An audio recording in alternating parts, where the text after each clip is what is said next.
This week, the world's best freerunners visit the picturesque Greek island of Santorini. Urban athletes attempt to blend art and sports together in the unique ambience of the immaculate white city perched on the rocky cliffs. The 200-metre-long course with a height differential of 50 metres is composed of rooftops, domes, terraces and swimming pools. The catch? The athletes have to master this tricky landscape within a 2-minute time limit.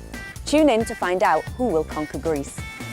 I think the hardest part was to see the difference between using the island for parkour and training here and stuff like that, and finding the right spot to place an event. That was really hard. We all know the video with Ryan Doyle, and we saw it, and everybody says, okay, this island is perfect and you can do it everywhere.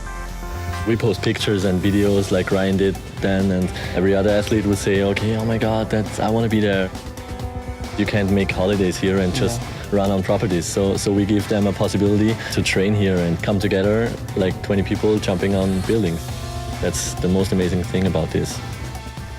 This is the first Art of Motion where we basically almost didn't build up anything artificial. So it's very natural course. I think it's going to be a step towards 2012. It is time to pick up the athletes from the airport. Let's do it. Let's do it.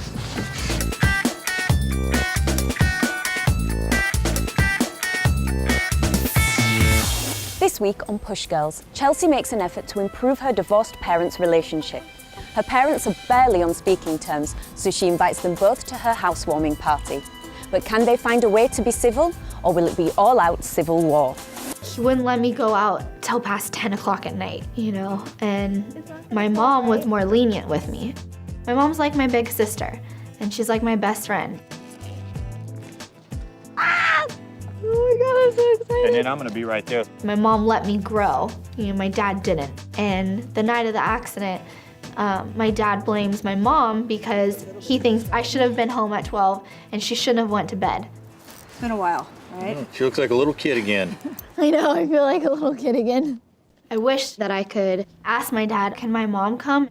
Like, I mean, she was there, but it was still like awkward. All right, I'm so excited! John and I rode quite a bit when we were married. Chelsea grew up around motorcycles, and I would love to join them. It's really up to John for me to be able to come.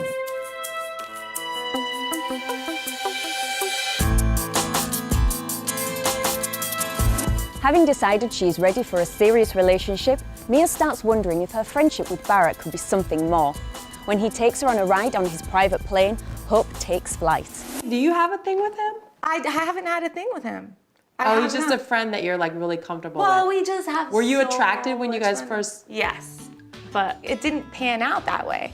I was even wondering if you guys were together. You guys look so happy together. When Barack and I first met, he had a girlfriend and I was actually in a relationship, and there was nothing more than friendship there. Honestly, I'm just looking for the fastest track to marriage at this point. I know it sounds desperate, but I really don't think it is, because now I'm thinking, I just know what I want. How long do you wait before you lose that window when, boom, you could be lovers? I'm really cautious, and I don't like to make mistakes. I don't like to mess things up that are good. So if you went there with him and you try to start something, and if it didn't pan out and it didn't work, do you think you'd be screwing up that amazing friendship? Yeah. And that's what you're scared of? Yeah.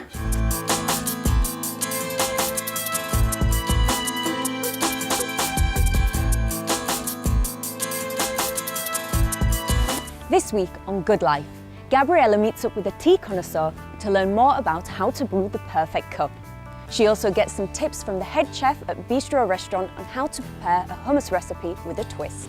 I love a good cup of tea, so when I found out that my guest for today is Josh Benson, a tea connoisseur and the owner of Bistro Cafe and Restaurant, I was very, very excited. He's going to show us how to brew the perfect cup of tea. Hi, Josh, welcome to the show. Thank you. Thank you. So, you are quite the expert when it comes to tea, right? I know a little, yeah. So what are the basics that you need if you wanted to brew tea at home? Well, very simple. Firstly, there's no excuse to have a bad cup of tea at home. You need very basic equipment, which is a set of scales, very simple ones, digital preferably, that go down to grams, a small timer, you can use the kitchen timer on the oven, and water. And that's really it. And it's just about The amount of tea you use, the temperature of the water, and the time you brew.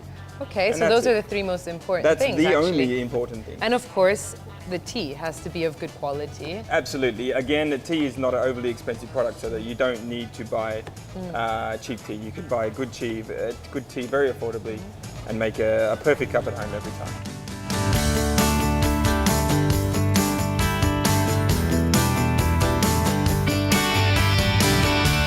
I'm Amy, and that's what's coming up this week on Physique TV.